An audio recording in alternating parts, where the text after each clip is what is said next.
Are you a forward thinker? Then you need an HR and finance platform that thinks like you do. Workday is the AI platform that helps propel your organization, your workforce, and your industry into the future. Workday, moving business forever forward. Imagine that this line represents the time. Present 1985, future, past. Prior to this point in time, somewhere in the past, the timeline skewed into this tangent, creating an alternate 1985. Alternate you, me, and Einstein. Reality for everyone else.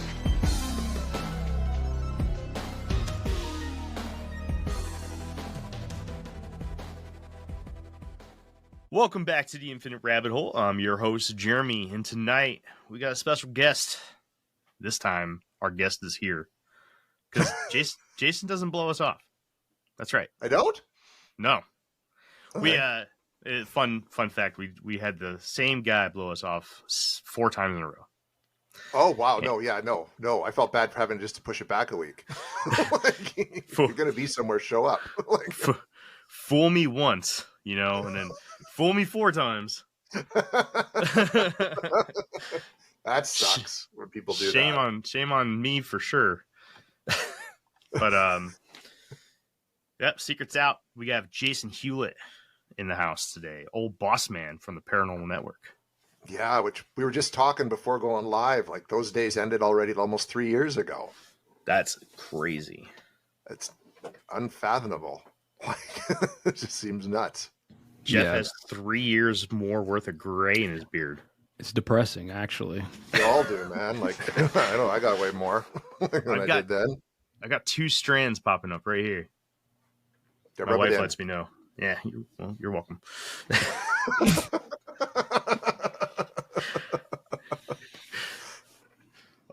So, Jeffrey, you got anything before we get going, bud? No, I don't like this layout. Change it. You don't like it? No, I don't like it. You want Change the other is one? hard. Change is hard. Yeah, go back. It is Go back to Mike. There we go. Yeah, see, There. yeah, that's also, much I better. was gonna say it made it so skinny that it was cutting off half of Jason's Yeah, it was cutting off Jason's face. Oh, So that's can't widescreen. have that. Glorious widescreen. This is much Yeah. better. Thank you. All right, cool.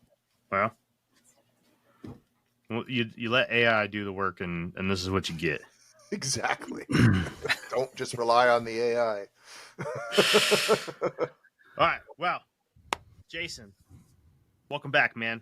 It hasn't been too long. It's been what, a year now? A Ish? year and a bit? A little bit. A little bit? Talking About a year? talk- What did we talk about the last time? We talked about Ogopogo, but we also talked about near-death experiences. Yes, that's right. That's right. So yeah, it was probably about a year ago.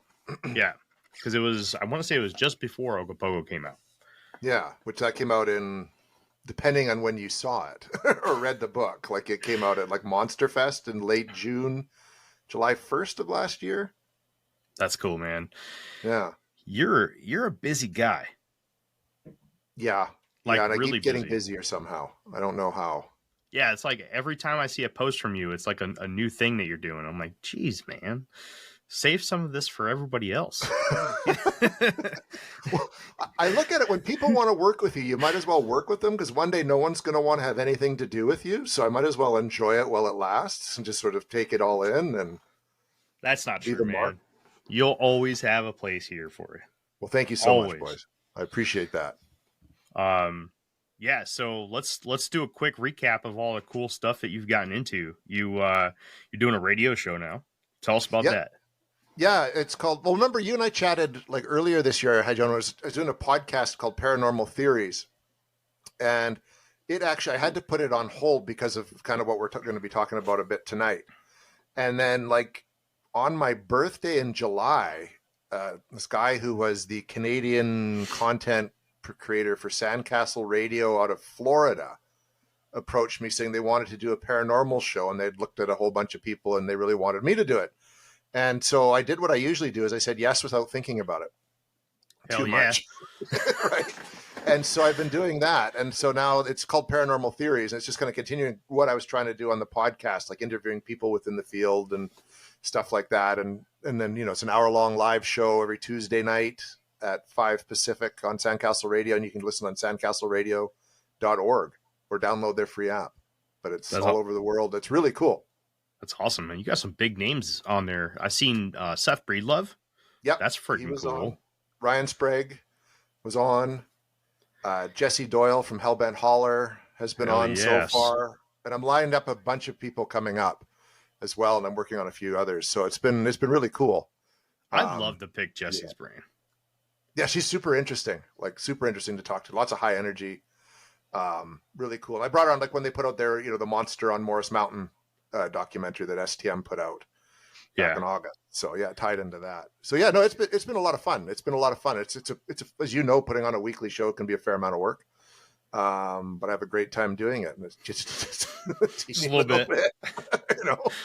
But I enjoy it, and I enjoy talking to people about this stuff as you guys do, right? So it's been really cool to kind of just do that, not have to worry about turning it into a documentary or writing a book about it. That's awesome, man. Yeah. That's awesome. Speaking of getting out there, right? So Wendigo, you've been getting dirty. The Wendigo. You can start. If you want to ask a question or something. you've been getting out in the woods, man. I've seen a bunch of pictures, a bunch of video clips of you out there. Tell us about this, man. All right, so back after writing Legend of Ogopogo, and Cursed Waters was coming out, I just kind of found I had not much to do, so I just started researching different stuff, and the Cadborosaurus. And the Wendigo were kind of at the top of my list. And I've been interested in the Wendigo story since I was a kid because there was an incredible Hulk comic from back in the 70s, late 60s, early 70s, where the Incredible Hulk fought a Wendigo. Really? And in the comic, it was depicted as basically like a white Bigfoot. And it was talking about, in the Canadian North, the Hulk fights the, weird way out Wendigo. And I always thought the Wendigo was like a comic book character, basically. But I soon discovered as I got older that it wasn't. And it's actually a very real cryptid. It's a Canadian folk story and Indigenous roots. So I've always been interested in it. So I decided that I was going to do research and put together a book on the Wendigo. And I was talking with Eli Watson, who I made Cursed Waters with. And he's like, what are you writing about next? And I'm like, the Wendigo. And he's like, dude, you should talk to Heather Moser with Small Town Monster. There it is. Yeah. You can see it. There's two covers, but there's one right here, there, and then also if you go over towards the other side in the middle, well, it doesn't embiggen very much, but yeah, it's fighting a Wendigo. It looks like a white Sasquatch.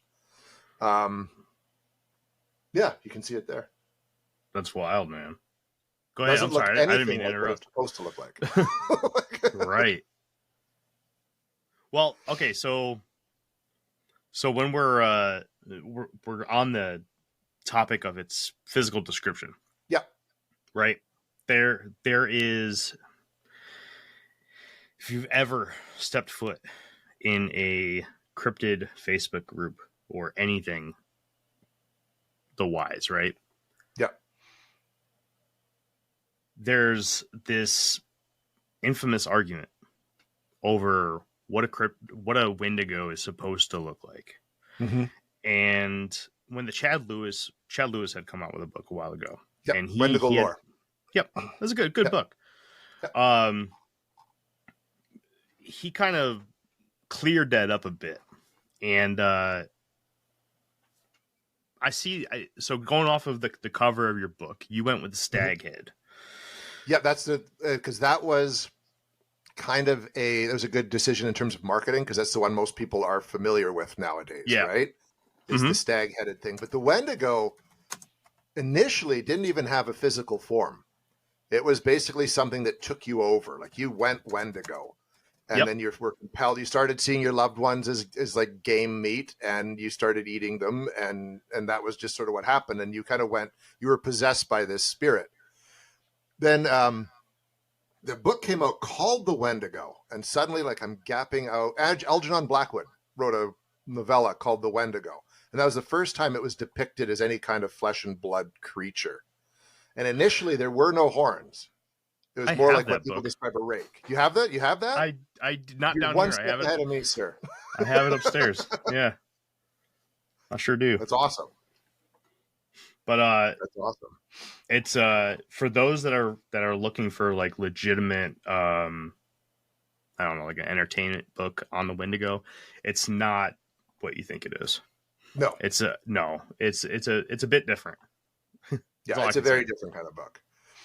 But it put it into sort of a physical form for the first time. So now, especially because Supernatural did an episode about the Wendigo back in like its first season, everyone sees it as this flesh and blood thing. So there's a bit of debate.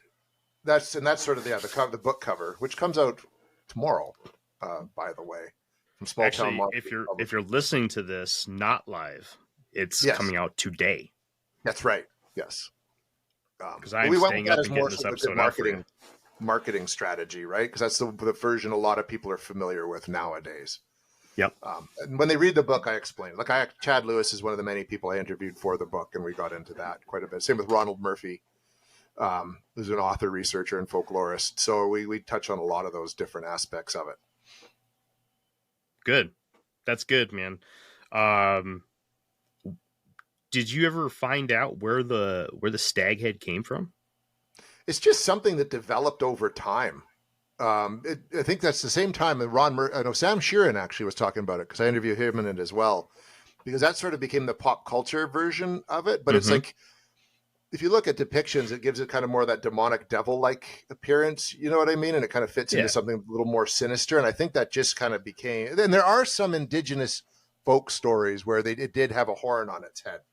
The Wendigo is kind of, there's lots of different versions of the story, depending on which tribe. It's primarily an Algonquin Cree legend, but there's other parts where they call it like the Wittigo and different, it's spelled a bit different. So I think what you're seeing today is like an amalgamation of a lot of different stories that have brought it together into something that I think people are just trying to find easily digestible in terms of it being a story now. And I mean, people are saying they're seeing Wendigos in the woods, right? And which I find really fascinating too, that now that something that was strictly at first almost like a psychological mental health thing has become a cryptid, a variation on a cryptid even. It's got more supernatural properties than like the average cryptid, although now that we could go on a whole topic about just that.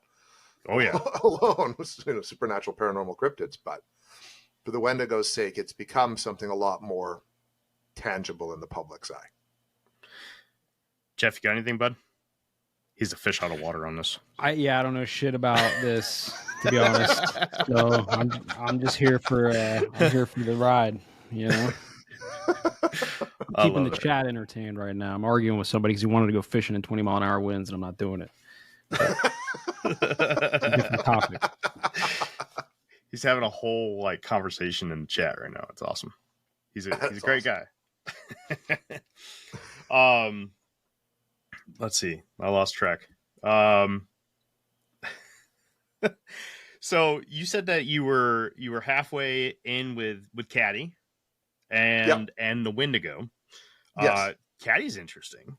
Caddy's super interesting. I was hesitant to do another aquatic creature book after writing about Ogopogo, though. You know what I mean? I wanted to do something a bit different. And but what it's happens different when enough. I mentioned that? Pardon me? It's different enough. I think so, and it's on my to-do list, obviously, especially being in British Columbia. It wouldn't be hard to kind of go down and write something on it. But when I kind of mentioned the Wendigo to Eli, he's like, I should talk to Heather at STM because they were going to do like a Wendigo film the next year, so this year kind of thing. And I'm like, okay. And everything just kind of went from there. They were interested in the book, so we went ahead and signed on for the book, and then eventually they were going to do the movie. Eli was going to do it, and then I think at one point Seth was going to do it, and then they knew they wanted the book out in time for Halloween, and I'm up in Canada, so they said, ask me if I wanted to do it. So I said, sure, I'll do that too. That's good, man. It's awesome how that just fell into place for you. I like that. Good stories. Yeah, worked out. So, you're doing a lot of work with Small Town Monsters now. Yes.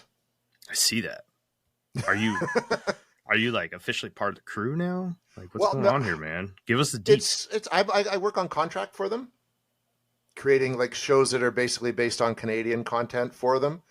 And so that's where like the Wendigo project has come in, and I'm working on something else that I can talk a bit more about. It give me about another month or so, and I could talk about that. And then there's some other stuff coming down the pike. So the focus right now is definitely very much on Wendigo. They were really happy with Ogopogo, like the book and Cursed Waters, and then having hung out with them, at Monster Fest last year and stuff like that, you build up a good rapport. And I mean, you if you work hard and put out something. It's football season, and you can now get almost anything you need for game day delivered with Uber Eats. What do we mean by almost? Well, you can't get a running back delivered, but you can get baby back ribs delivered. A strong defense? No. A strong deodorant? Yes. A 6-pack of abs? Nope. 6-pack of beer? Yes. Get almost anything for game day delivered with Uber Eats, official on-demand food delivery partner of the NFL. Order now. Alcohol 21 plus and in select cities. Product availability varies by region. See app for details. On December 12th, Disney Plus invites you to go behind the scenes with Taylor Swift in an exclusive 6-episode docuseries. I wanted to give something to the fans that they didn't expect. The only thing left is to close the book. The end of an era.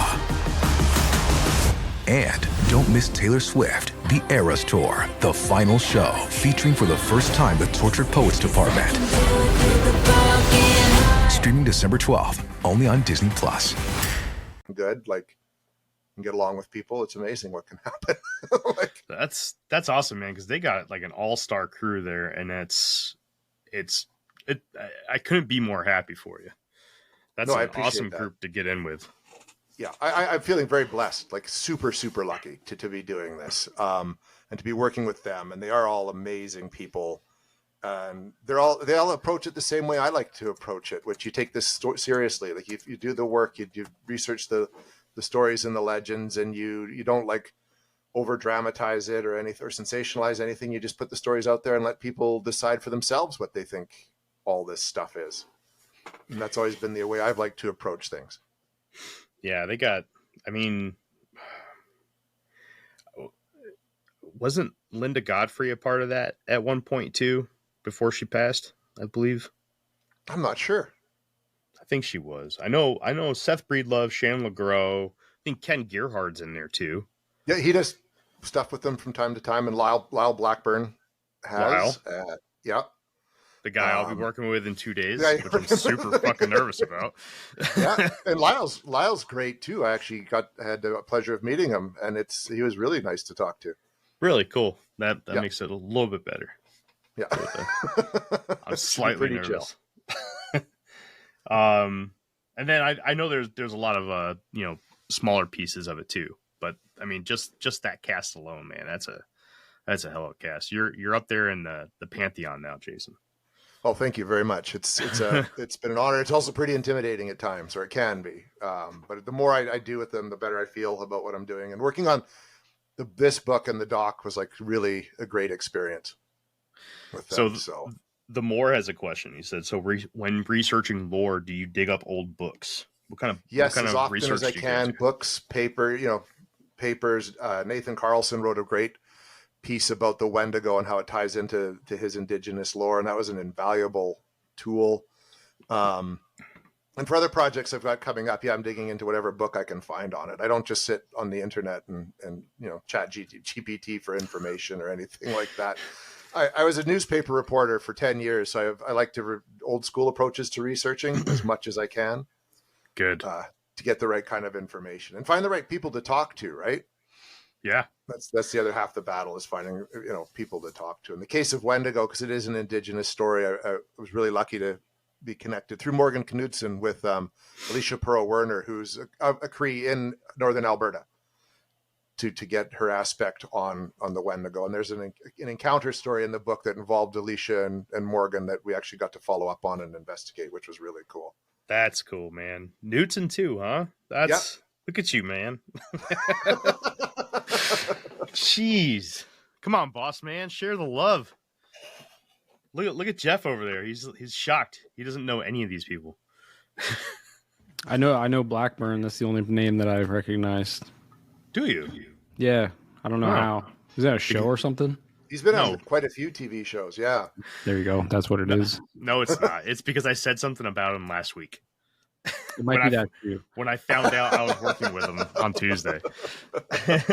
Well, no, I mean, I've seen like all the shows, right? You slap on some Discovery Channel or History Channel, like I've seen it, right? But outside of that, Lyle Blackburn is famously known as the guy with the leather cowboy hat.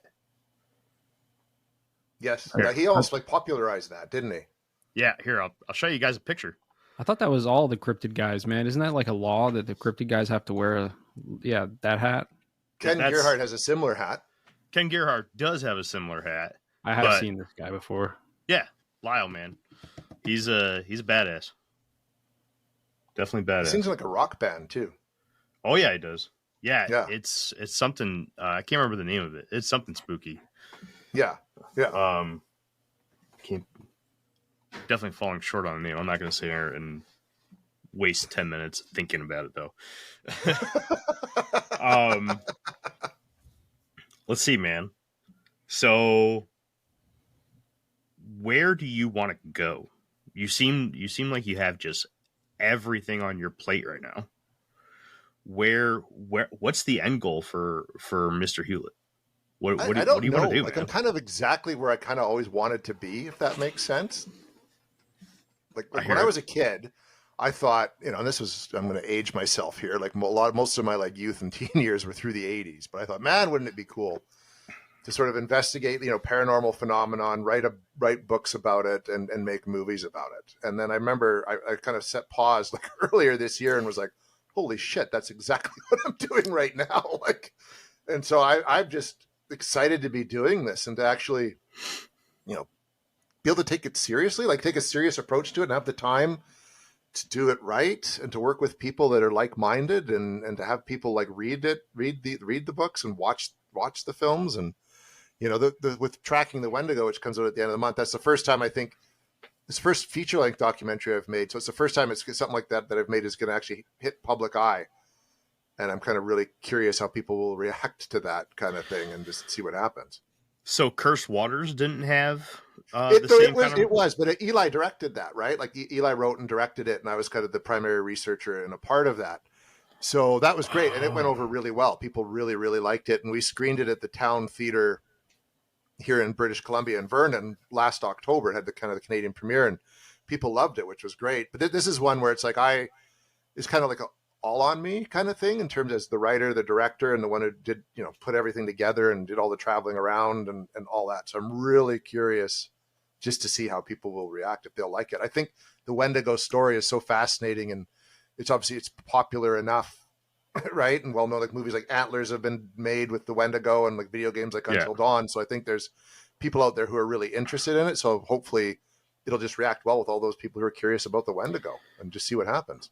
I want to say, okay, so I don't play a lot of video games and I don't watch a lot of movies. I know they just came out with the movie for Until Dawn. I haven't seen it yet, but I played the game, 5 years ago, probably. Yeah, it came out like 10 years ago.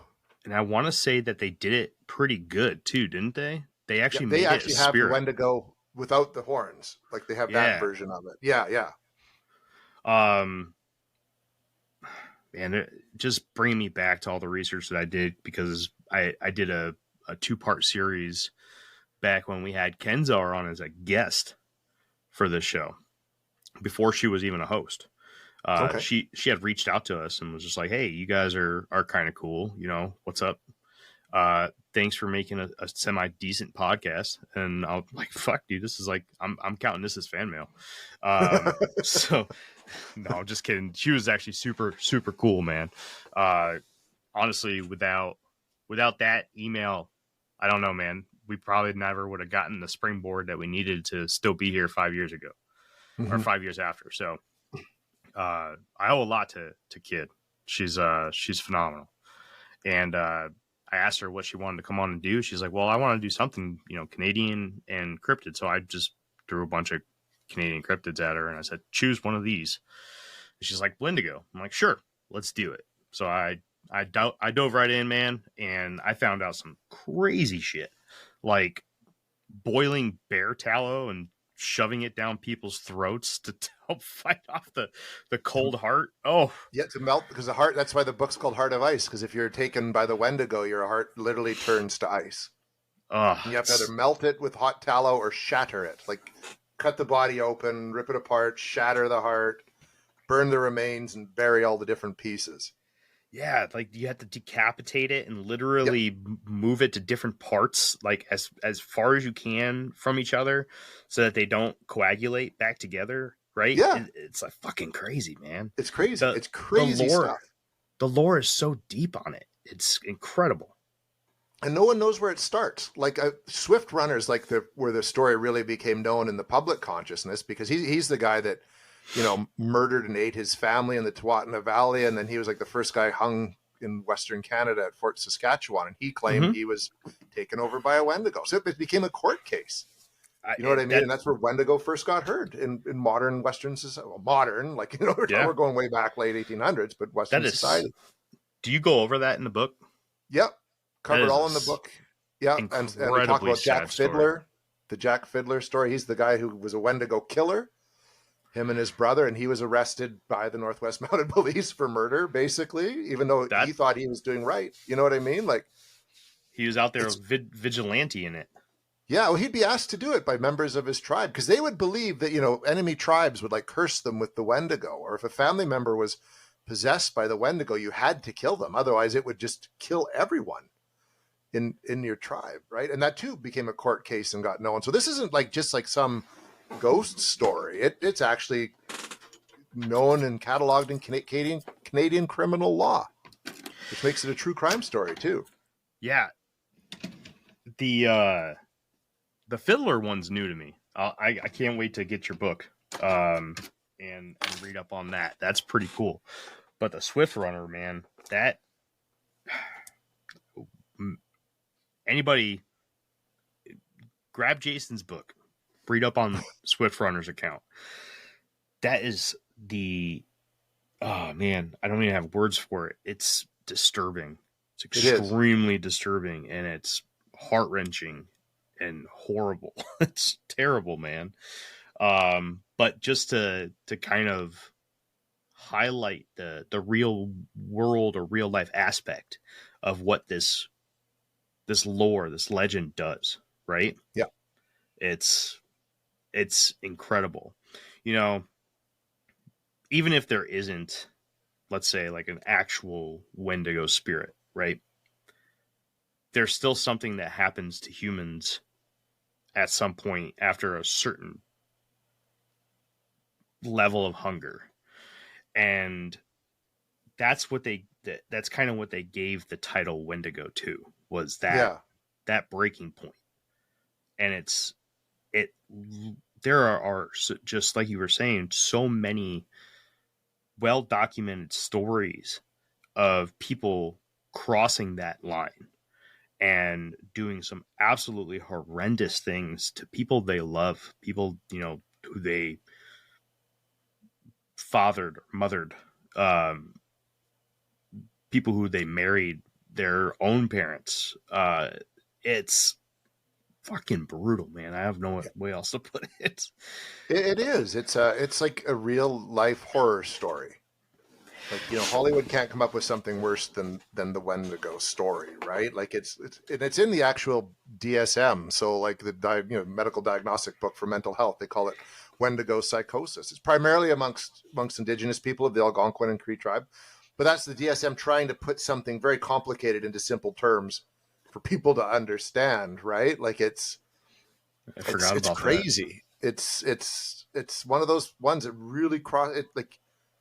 And if you go to Northern Alberta, which I did to research the book and to work on the film, people there very much believe in the Wendigo, and that it's still out there, and that you don't even want to say its name because that will draw it out and after you. And so it was just bad. People are still having Wendigo sightings up there and experiences that they're attributing to the Wendigo because it just fits into that lore. Like even, you know, a voice of someone you know in the woods at night calling you out, trying to lure you out into the woods, you know, to get you. Like it's just these things are still happening today, and to me it's fascinating that it's so prevalent. it's peak spooky, man. Yeah, It really it is peak spooky. It is. And when working on the film, my colleague Olivier and I actually, because there was a Wendigo sighting reported near where I live up here in the interior of British Columbia, and that's talked about in the book. And Pete Rand, my colleague, and I go out to do a bit of investigation. But after that, my colleague Olivia and I went out for the documentary and decided to do a full-on investigation at night, in the cooler months, to see if we could foolishly lure one of these things out, kind of thing. And it was really interesting. And I had something happen doing it that I thought was one of the things that made me at least jump the most.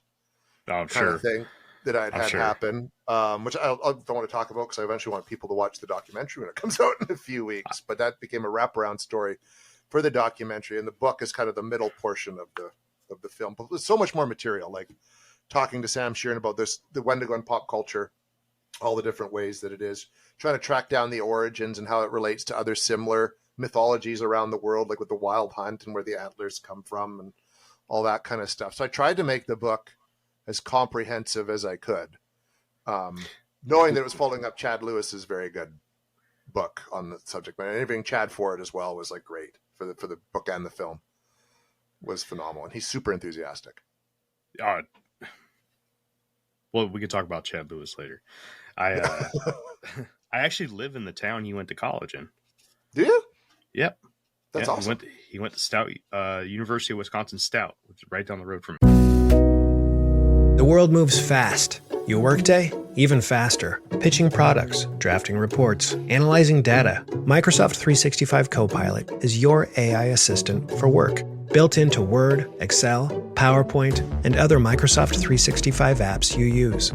Helping you quickly write, analyze, create, and summarize. So you can cut through clutter and clear a path to your best work. Learn more at Microsoft.com/M365 Copilot. I had that dream again. My small business needs to hire, but I don't use LinkedIn, and I hire an energy vampire. But also they're a literal vampire. And suddenly my team is spending all their time sharpening wooden stakes and buying bulk silver and rehearsing ancient chants, and then I wake up.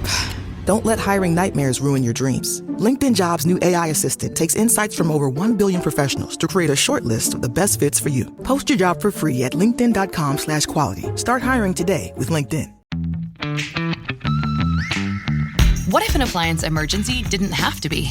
If your appliances suddenly decided they were done, don't stress. Best Buy has you covered with a wide variety of major appliances from trusted brands, in stock and available now. So you don't have to worry about laundry piling up, refilling the fridge, or that big dinner party you're hosting. Because Best Buy has the knowledge and expertise to get you the right appliance for your home. Learn more at bestbuy.com. Best Buy. Imagine that. That's awesome. Yep. I showed up at there's a little bookstore, Dragon Tales Books, right here on Main Street, and they got signed books by him and everything. It's pretty cool. That is cool. That's very cool. That's like, yeah. He's a great. I never got to meet him in person, but boy, it would be really great to sit down and actually talk to him. I'd love to talk to him too. It'd be awesome. All right. So speaking of sightings, okay, as a researcher, let's put you in a scenario based setting, right? Okay. Someone approaches you with let's say, or a group of people approach you with sightings, personally emailed to you, right? How are you filtering these out from cases that you're going to use and you're going to actually look into, from cases that you're pretty certain are either false,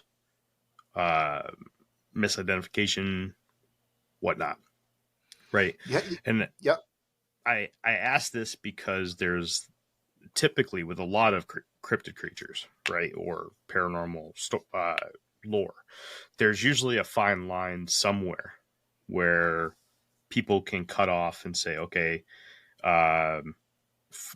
for example, Momo, right, the Missouri Monster. I think it was in the 70s. There was a researcher from the International UFO Network or something. Not MUFON. It was something completely different. It was out of Oklahoma, who showed up at this guy's property, the main property, camped out looking for Momo, and he was there to see if there was any possible connection between Momo and UFOs, because there was also a large flat that happened around the same time in the area. He was interviewed for a local newspaper, and in that local newspaper, he described Momo as having a gigantic head, which is something that we all know it as having. But then he also slipped in the description of bright, glowing orange eyes.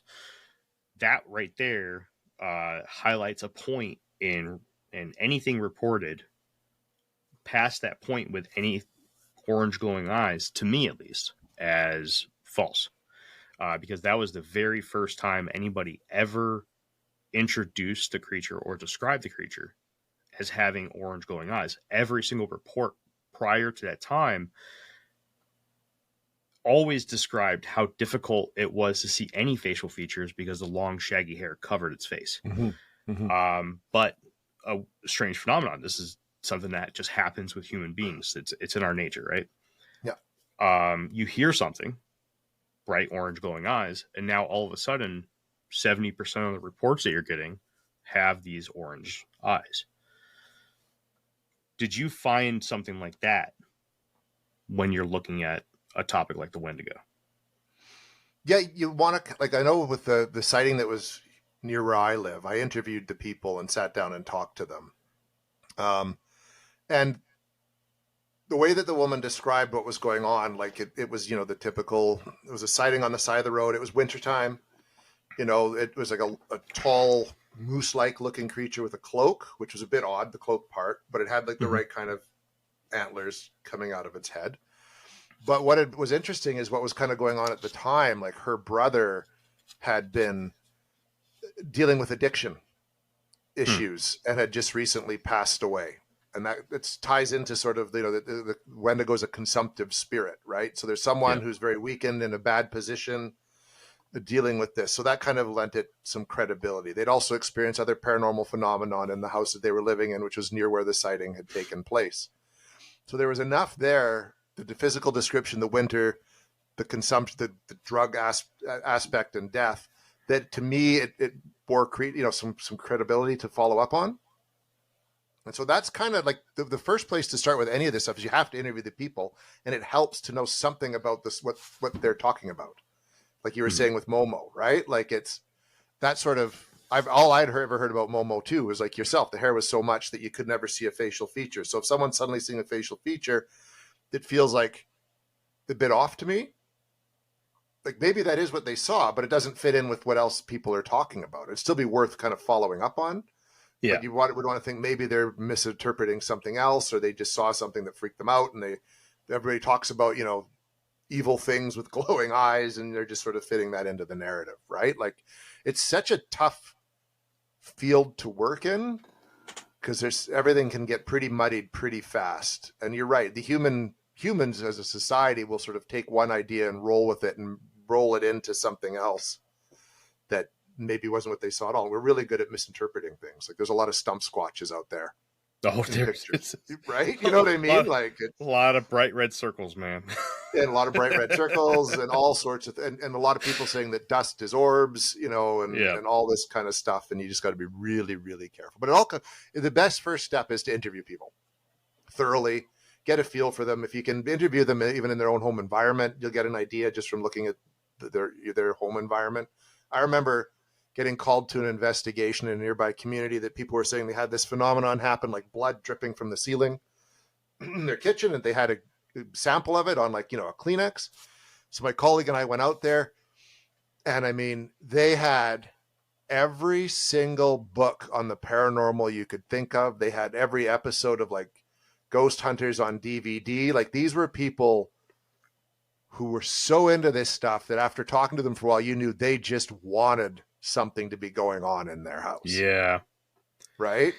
Yeah, I had this conversation with somebody just the other day.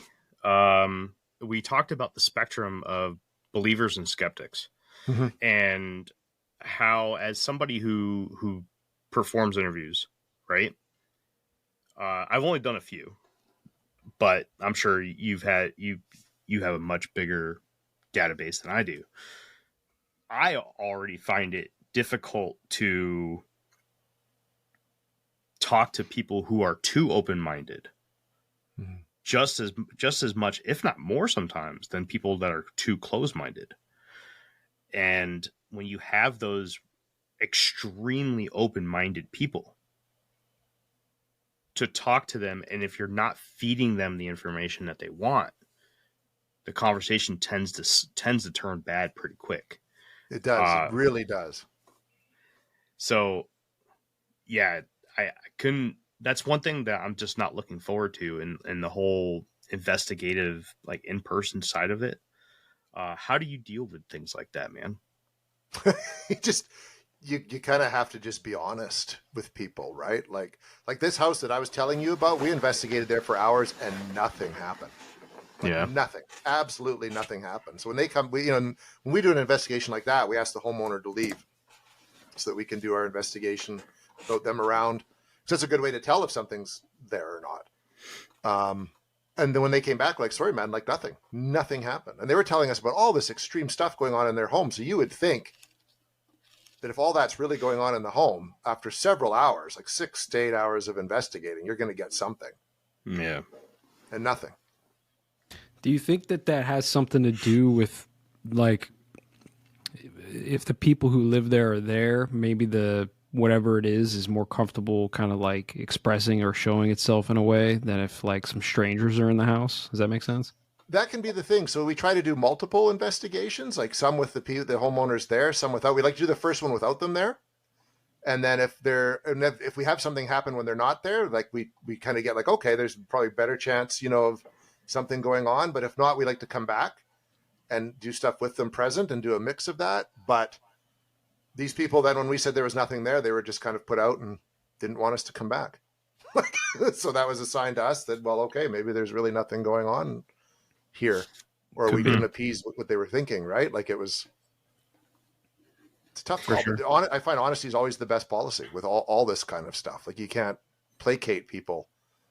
It's the same if like there's someone who's terrified of an experience that's going on in their home, and you go there and you get it quantified. You have to say something, but then and if it's something that's scaring people, then you've got to arm them with things they can do to make them feel more comfortable with this situation, or give them tips on how to, best deal with it, or try to get the spirit to leave, or et cetera. I mean, it's very different if someone's seeing a Sasquatch on their property, and if you go out there and, Jeremy, you've talked about your experience before, like, if you're an investigator investigating Sasquatch and you've had your experience, you want us to come out there and look into it and we confirm that. What else are we going to do? Like, yeah. It's a total different beast. But with hauntings, generally the homeowner is the only one that can make that spirit go away. You have to empower the homeowner to deal with it. So you're too nice. I'd fuck with people. Nothing would happen. They'd come back and I'd go running out the front door. I'm never coming back here. Fuck this. My buddy Pete, when he was part of Vancouver Paranormal Society, he had someone who was investigating a house where the woman was convinced there was something demonic in there. And the investigator went in, did his investigation and said, you have like 14 demons in your house, and just left. And then the woman killed herself.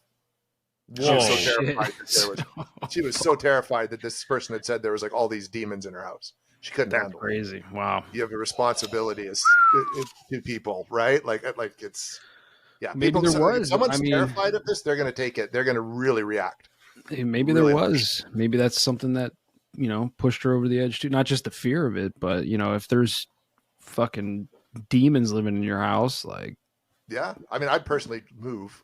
But I know that's not always so easy for people. But she was that freaked out that's just her response to it. Damn. Right? Well, now I feel like an asshole. No, don't feel like you are an Everyone's asshole. natural reaction is to want to mess with it. Trust me, I've had that myself. Like, you know what I mean? But the longer you do this, you just realize like there's as an investigator, you have such a duty to the people that you basically consider your clients. Even though we don't take money for what we do, like you have a duty to them to be respectful and honest and act with integrity. And there are so many people out there who call themselves investigators or demonologists who just don't. They're just looking to make a buck or have an adventure or a thrill. And they're doing more harm than good. And I mean, there's so many people on TikTok that are doing that. Like, it's shameful, really. It really is. It really is. I don't know how you do the paranormal, man. I love that you have this wide range of interests and that you cover a wide range of things, right? So far you've written books on the paranormal, near-death experiences, aquatic cryptids, and now native folklore creature spirit, right? Scary monster thing. I mean, you're everywhere, man. It's awesome. But I give you props for diving into the world of like spirits and stuff, man. I just can't. I was scared shitless from what I saw when I was 9. I could not imagine being in a situation where you know something's there, you can't see it. I'd lose my mind. I would fucking lose my mind. And the person who came into my house and ran out the front door, I'd be like, yep, all right, cool. I'm not ever stepping foot in that house again. Fuck that. That's how I started though, right? Like, I was always fascinated by all this stuff, but the first thing I kind of ever really investigated was sort of ghosts and spirits. That was just sort of the easiest route to take, I guess, at the time. And then working with, a paranormal group, that's what most paranormal groups deal with. And it was always had a fascination. And that's something now that we're focusing on as Canadian Paranormal Society, is because we are branching into these other areas. It's learning how to properly investigate all this other phenomenon, because you can't look for Bigfoot or UFOs the same way you kind of investigate ghosts. Like, it just doesn't work, right? So we're trying to learn from people who've done these things for a long time the right way to investigate all these different phenomena. Speaking of, we just had a really big name in the field of Bigfoot pass away 2 weeks ago now. Yeah. Actually, the only professor in a well-known university that I know that covers anthropology mixed with Bigfoot. And it's actually sad. It's really sad. His name was Dr. Jeff Meldrum. So if anybody gets a chance to look into some of his work, I'm sure that if you've ever watched a Bigfoot show or a documentary, you've seen Jeff Meldrum. It kind of got covered up because of the Charlie Kirk assassination. Yeah. So it didn't really get out there, but I mean, I think it happened just prior to it, like within the same day or the day before. It was really quick. It was really quick. Yeah, they were almost simultaneous. He's someone I obviously super familiar with his work through, especially like you say, through the TV shows and documentaries. And I was like, that's a big loss. And that's the sad thing, is a lot of these guys who are the legends in the field are getting up there in age, right? And they approach things so differently than a lot of people do now. Like, you have to respect their approach to how they investigated this phenomena. Yeah, what were we? ¿Hablas español? Sprichst du Deutsch? Kann du Norsk? If you used Babbel, you would. Babbel's conversation-based techniques teaches you useful words and phrases to get you speaking quickly about the things you actually talk about in the real world, with lessons handcrafted by over 200 language experts and voiced by real native speakers. Babbel is like having a private tutor in your pocket. Start speaking with Babbel today. Get up to 55% off your Babbel subscription right now at babbel.com/Spotify, spelled BABBEL.com/Spotify. Rules and restrictions may apply. If you're a landlord, you know managing rentals on pen and paper can be a major headache. That's why there's RentRedi. RentRedi is a smarter, simpler way to collect rent automatically, screen tenants, track expenses, and keep up with tenants all in one place, so you can make time for what matters most. Try RentRedi today, risk-free, starting at just $5 a month at rentredi.com. That's RENTREDI.com. Starting a business can seem like a daunting task, unless you have a partner like Shopify. They have the tools you need to start and grow your business. From designing a website to marketing to selling and beyond, Shopify can help with everything you need. There's a reason millions of companies like Mattel, Heinz, and Allbirds continue to trust and use them. With Shopify on your side, turn your big business idea into... Sign up for your $1 per month trial at shopify.com/special offer. Just talking about the mathematician Planck. God, what was his first name? I can't remember his first name. But he also had a concept, a famous concept, and I'm gonna melt my mind trying to think of it. So I'm not going to, again, waste too much of your time. But basically, the gist of this concept was science only moves forward one funeral at a time. Yeah. And I feel like that's actually the reverse for a field like cryptozoology. I think that as time goes on and as we have more of these funerals, right? John Green, Dr. Jeff Meldrum, there's a ton of them, right? Yeah, they're all getting to that age. I mean, Lauren Coleman's up there now too. Look at what we're replacing them with. And I'm not trying to point fingers at anybody, start fights with anybody, but we have a lot of very, very open-minded people, and they're crossing, like kind of how you alluded to, they're crossing the topics of cryptozoology with paranormal or spirituality. And I believe that there's room for both studies in cryptozoology, especially when it comes to Bigfoot. Like, I mean, one of my favorite interviews I've ever done was with Carter Bushard, right? Carter.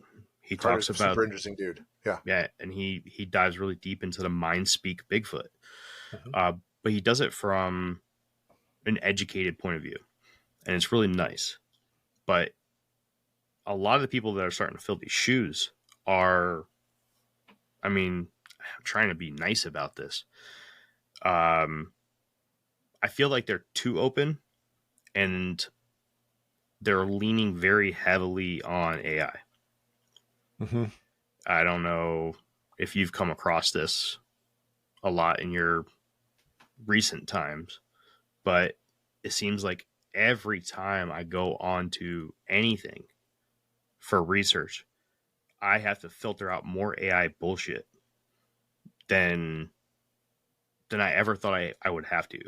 And it's starting to bleed into books. And I don't know, man. I don't know. I feel like it's the opposite for this particular field, because we're losing all of those guys who put in some real tough blood, sweat, and tears and time, and we're replacing them with AI, and we're replacing them with what's the easiest way to make a buck. Mm-hmm. And it saddens me. It really does. Me too, because I think if this is something you're super serious about, you're going to want to put the time in. Yeah. To research it, to actually, like, you know, I'm a big reader, so I have no trouble picking up old books and reading them and sifting through documents, and then going out to the places where people are having these experiences and interviewing those who are having these experiences and physically spending time there yourself to see what you can find, if anything. And I think that's the only way you can be a serious investigator. If you're just sitting there creating AI generated stuff or just using it to do your research and you're throwing crap up on TikTok or YouTube and that's all you're doing, there's a problem. And you're not serious about this. And I'd question the reason why you're doing it to begin with. Yeah. You know, and the fact Chad Lewis told a story where he was at a Paracon, you know, there's people there who are serious investigators, paranormal investigators. And then there's people there who are TV stars, and all the people coming in were talking to the TV stars, and very few were going up and talking to the actual legitimate researchers and investigators. And that to me is sad. The people who are on TV, some of them have started off as really good investigators, but you know, a lot of them also are just hired on to be TV personalities because they've had a little bit of experience, you know what I mean? Or they have the right look for it. Again, I'm not trying to trash anybody, because there's some people out there doing really great work, but the people who are doing the really hard work aren't getting recognized in the same way they would have been, like in the era of John Green and Renee Dahinden and Thomas Steenberg and all them. You know what I mean? Like, it's you have to have a huge social media following and be on TV now. Yeah. I mean, I was talking to I call him a kid, you know, he was in his early 20s, and it just kind of BSing back and forward, possibly working out, you know, a cross podcasting deal where, you know, I go on his, he comes on mine kind of thing. And, you know, he claimed to be this huge cryptid nerd, man. He didn't even know who Bernard Waywoman was. And I'm like, I think we're just going to stop this conversation, man. I was like, if I didn't know who Bernard Hewlett was, didn't know who John Green was, and I'm like, I think we're good, man. I think I don't even think I want to put you on my show. Yeah. So, and I don't mean to sound cocky or stuck up when I say those names, but these are like true pioneers of the field. I'm happy that you're coming up though, and I'll say that behind your back too. By the way. Oh, well, behind my back. Oh, that's nice. Absolutely. No, I actually appreciate your work, man. I really do. Thank you so much. I look at the path that you're taking as kind of like a blueprint for something similar to that I want to do, and letting you do all the hard work, and I'll just come up behind you. Sounds good. And but you're putting in the time and the effort and all that too, Jeremy, and that's important. It's I think too many people. I think it's part of a societal thing. Not enough people want to put in the hard work to get to the end game. But the only way you're going to really get to the end game is by putting in the hard work. Yeah, hopefully, I keep catching crap about not putting out my book, and I can't explain it, but I'm so picky, especially about the first book. I don't know. What was your first book, Jason? The first book would have been I Want to Believe: One Man's Journey into the Paranormal. That's the one I wrote with Pete Wren. You did it. You did do that with Pete? Yeah. How long did it take you to get the confidence to put that out, man? Well, it happened sort of in reverse, because I know Pete and I had just launched We Want to Believe, and we were on Shannon LeGros Into the Fray podcast. Pete and I, she was interviewing us about the show. And Pete was sort of telling his stories, some of his stories, and she sort of said to Pete, like on air, "Oh man, you should write a book, Pete, and have a book come out because you got so many fascinating stories." And I remember, afterwards, I texted her and I said, "Are you serious about Pete's book?" And she's like, "Oh yeah, I totally would." And I said, "Okay," I said, because I could totally write Pete's story, because I have 10 years as a newspaper writer. To write a book wasn't that intimidating. So I convinced Pete it was a good idea, and we basically sat down in June of 2020, and the book came out that Christmas. That's crazy. Yeah. But there's a pandemic, and we couldn't do anything either, right? Like everything was shut down. So we had all the time in the world to write a book. Yeah. And so that's kind of how the first book came out. But I was confident enough going in, but that's because I wrote newspaper stories for 10 years, like crime journalist for 10 years. Like thought of writing that book wasn't scary at all. And Pete told the story really well.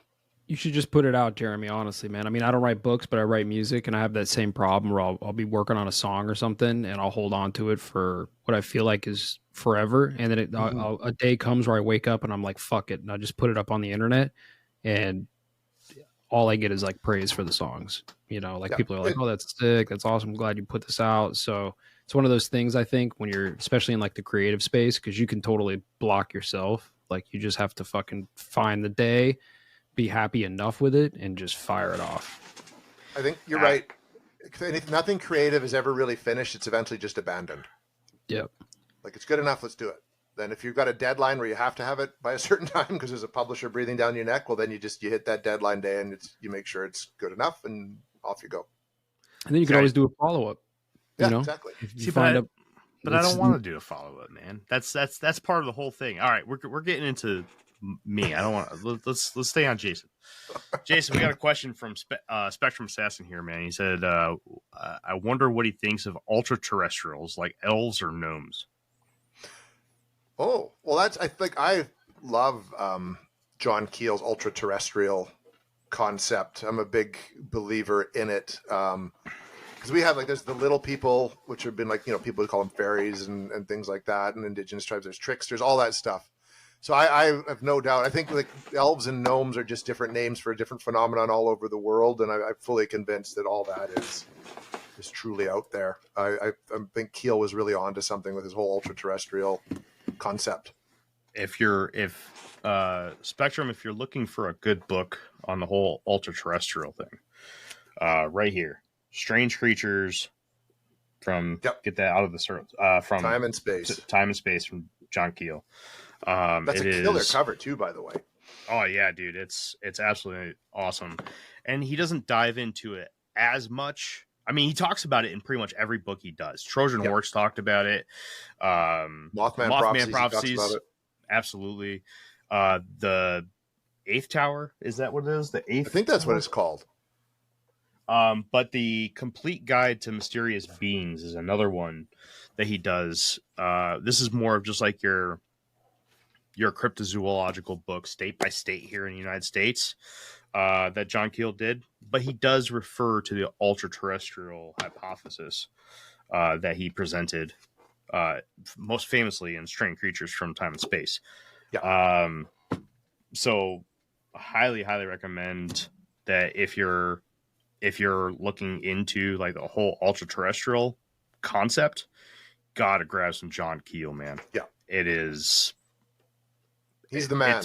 It's pivotal. Yeah, he started it all. Yeah. And I mean, there's all kinds of stuff that build off of it too.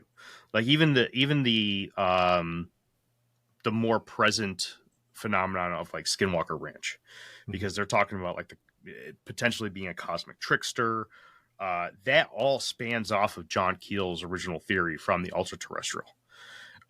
So highly recommend John Keel stuff. And if you ever need a list of good books to grab from him, just let me know, and I'll get them out to you. Jason, I'm kicking myself right now because I was supposed to order and I haven't in over a year. I've been meaning to order Jadu, the first book he did before he went and looked for the Yeti in Nepal.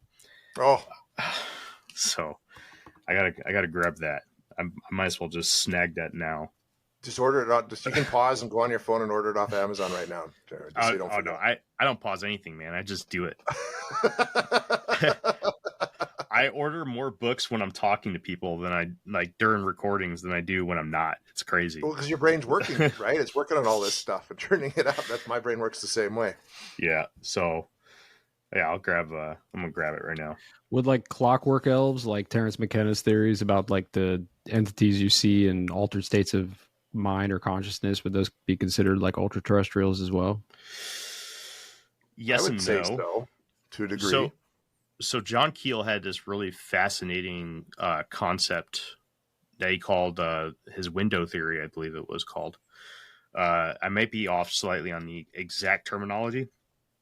But basically his basis of the belief behind the ultra-terrestrial was that there's these parallel universes that sit close to each other, and they're basically giant bubbles.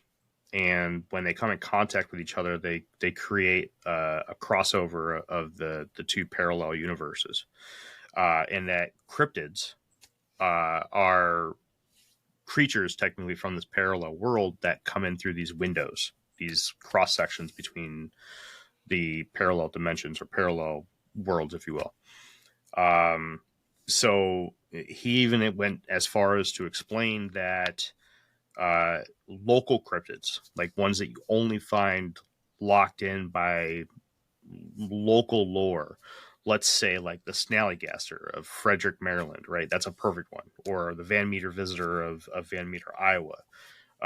The Puerto Rican Chupacabra is another one, where the Puerto Rican Chupacabra is uniquely a reptilian alien-like build.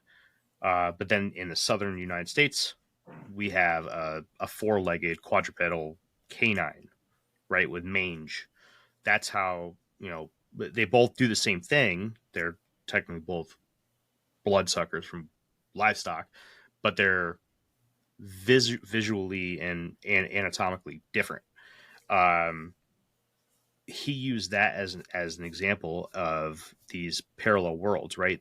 We both have a creature that fills the same role, but as they cross over, there's a pocket in Puerto Rico or a window in Puerto Rico that lets them cross over or be seen As a contractor, I don't pay for materials I don't use. So why would I pay for stuff I don't need in my mobile plan? That's why my Biz Plan from Verizon Business is so perfect. Now I can choose exactly what I want, and I only pay for what I need. Right now, with my Biz Plan, get our best price, as low as $25 a line. Visit Verizon.com/business to get started today. New lines only. Price per month with 5+ lines. Includes auto pay and paper-free billing and promotional discounts. Taxes, fees, economic adjustment charge. Applicable add-ons, prices, and terms apply. Guarantee applies to base monthly rate and stated discounts only. Add-on prices additional. Offers in March 31st, 2026. They always tell you there's a catch, a compromise, an asterisk. Terms apply. See store for details. May be less than advertised. May vary by mood. Probably. Sprite Zero Sugar? It's different. It's the lemon lime flavored refreshment you want with zero sugar. So, no fast voice? No caveats. Just refreshment. This is Sprite Zero Sugar. Obey your thirst.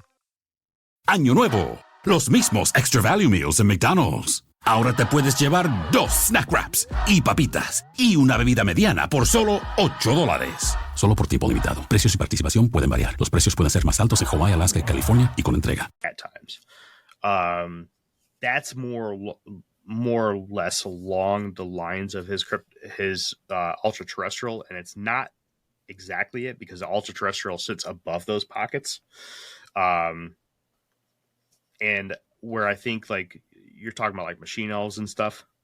Yeah, entities that you see on psychedelics and things, Potentially, I would love to see somebody do like a really deep research piece on John Keel's ultra terrestrials and how that might affect or how that relates to psychedelic beings. That would be really interesting. Mm-hmm. That would be really interesting because even like we've talked about this before, Jeff, a lot of the beings that you see in the DMT realm, not that I've ever done it, but I've read Terrence McKenna and I've read plenty of other pieces too. They have mantids, they have reptilians, they have creatures that look just like gray aliens. And John Keel even used, talked about grays and other Nordic type humanoid alien beings as examples of these ultra terrestrials, and I'm actually jumping out of John Keel a little bit and talking about somebody else's research now because then we get into the biological drones that the grays could potentially be for a species such as the Nordics that have also been paralleled to things in the psychedelic realm. So I don't know. It maybe there could be a connection there. There could be, but I don't think anybody's ever drawn it before. And it'd be interesting to look into.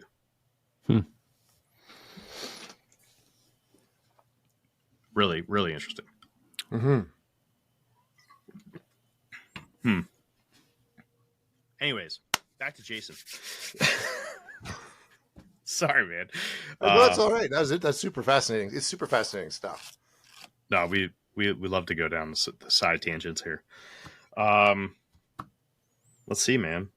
Well, you can't tell us what you're getting into. Not yet. Not yet. Soon. You got any projects that you can tell us about?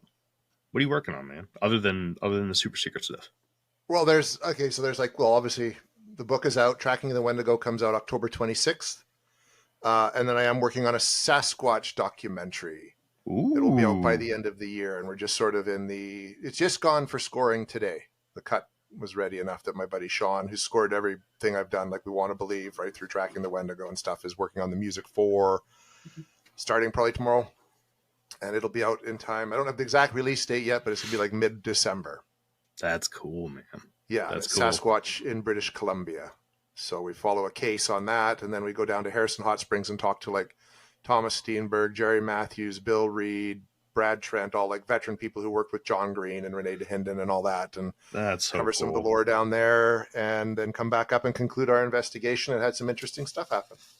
That's so cool, man. That's as deep as I can go talking about it. Good enough, man. I'll take it. Yeah, I'll take it.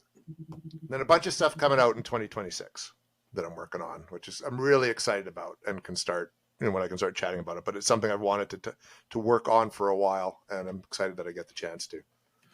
So Skeeter asked, where can we see it? Well, the Sasquatch? Yeah, or anything. Right now, like keep tabs on sort of Small Town Monsters YouTube channel. Oh. That's where the stuff will be coming out. There you go. Is the Bigfoot project coming out through Small Town Monsters as well? It will as well. Yeah. Yeah, that's cool, man.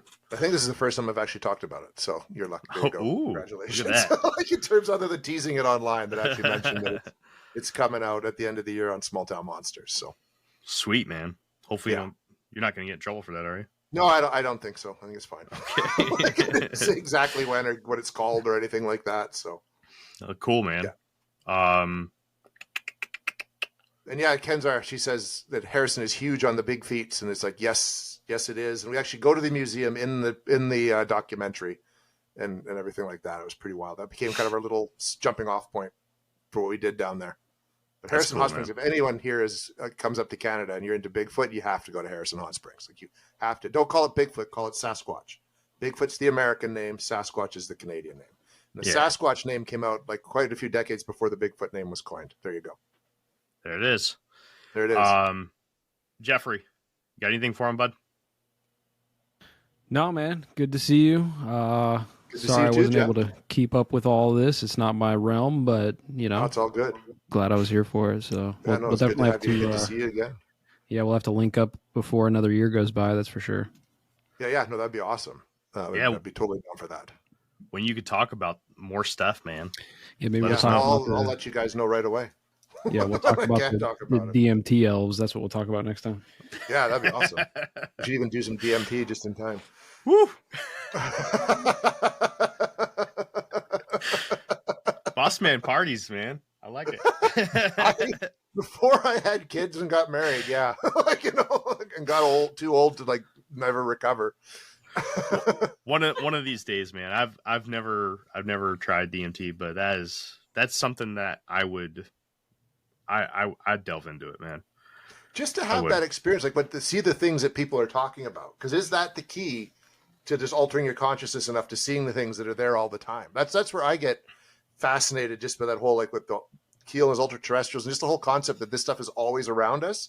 Mm-hmm. You just have to change your vibrational frequency to see it all. I think that to me is just your mental state just slightly, and you just open that door. I think that's just a fascinating concept to me.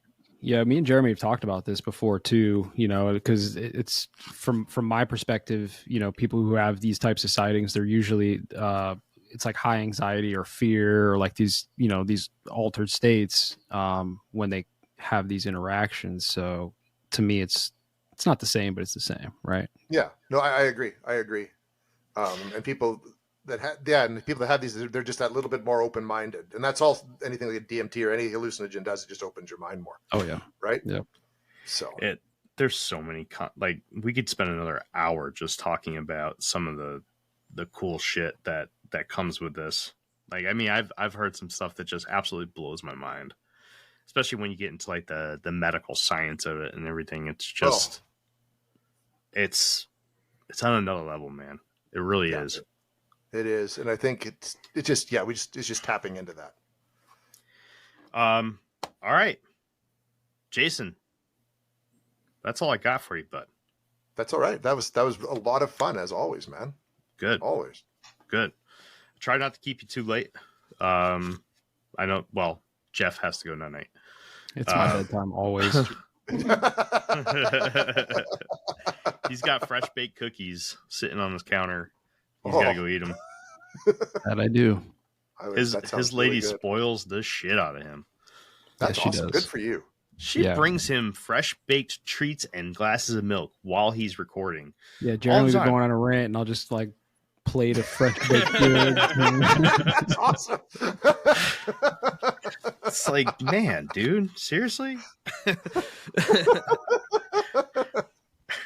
I'm jealous now. It's crazy.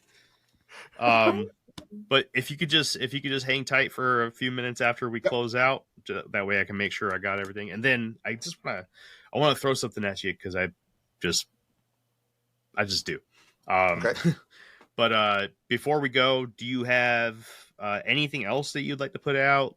Give people your socials, where they can contact you, all that good stuff. Yeah. If people want, like, just come find me on Instagram at Jason Hewlett Official. I'm on Facebook as well. There's a few Jason Hewletts out there. I'm the guy holding the rifle. And if you want to reach out directly, you can just email me at jhewlett72@gmail.com. So JHEWLETT72@gmail.com.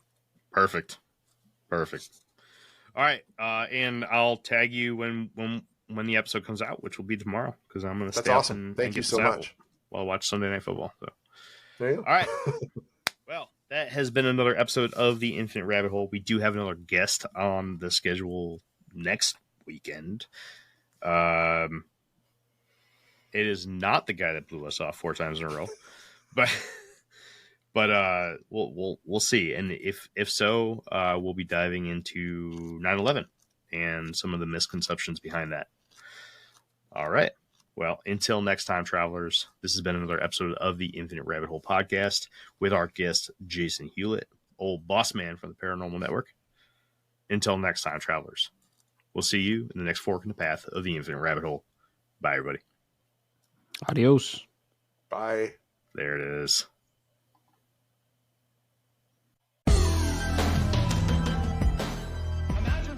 Hey, everybody. Thanks for checking out the Infinite Rabbit Hole podcast.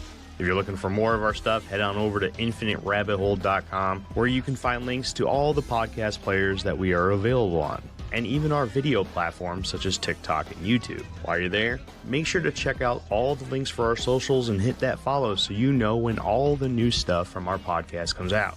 And until next time, travelers, we'll see you right here in the next fork in the path of the Infinite Rabbit Hole.